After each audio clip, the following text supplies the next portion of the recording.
Are you ready to learn about Canada's immigration program and why it won't be able to sustain the pace of so many immigrants arriving annually?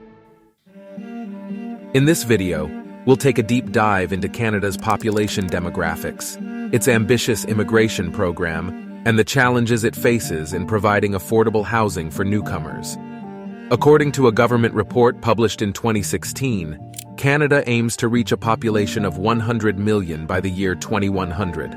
Almost tripling its current population of 38 million.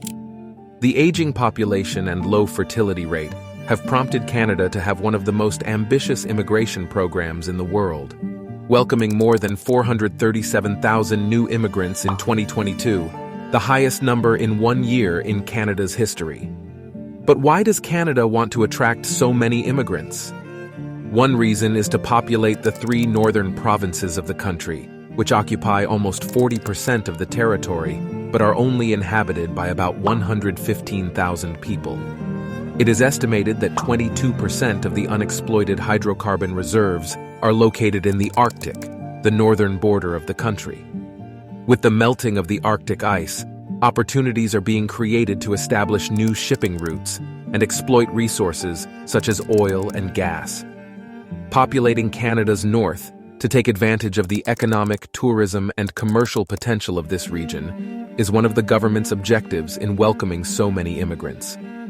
However, most immigrants do not choose to live in Canada's cold, uninhabited north, but in the south, close to the United States, where the majority of the population lives. 60% of Canadians live in just 2 provinces, Ontario and Quebec. This presents a problem because there is not enough housing to provide for so many incoming immigrants. This sudden population growth is going at a much faster pace than housing construction, causing housing rents to rise to levels that exceed what most immigrants can afford. According to Craig Rutten, Director of Policy at the Toronto Board of Trade, strong demand from immigrants caused the vacancy rate to drop to 1.9%, the lowest in 21 years. But the increase in rental prices is not only due to the massive influx of immigrants.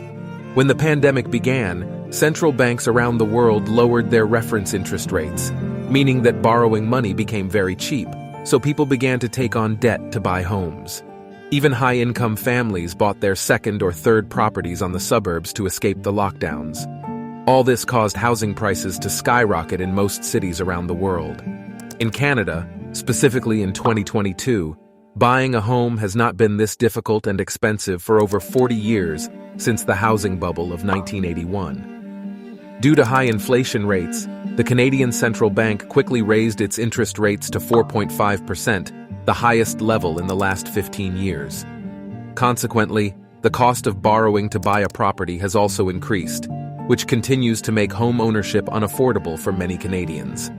The Canadian government issued a law in early 2023 that bans foreigners from buying residential properties in the country for 2 years. However, this measure will probably not have much of an effect because foreign owners do not represent a significant share of real estate transactions. A real solution lies in increasing the supply of housing, which means building more. But since this is a much more difficult issue to address, the government prefers to emphasize such restrictions on foreign investors. In conclusion, Canada's immigration program faces significant challenges in providing affordable housing for newcomers due to the sudden population growth and the lack of construction. Although the government has implemented a law to restrict foreign investment in the housing market, this measure alone is not sufficient to address the root problem.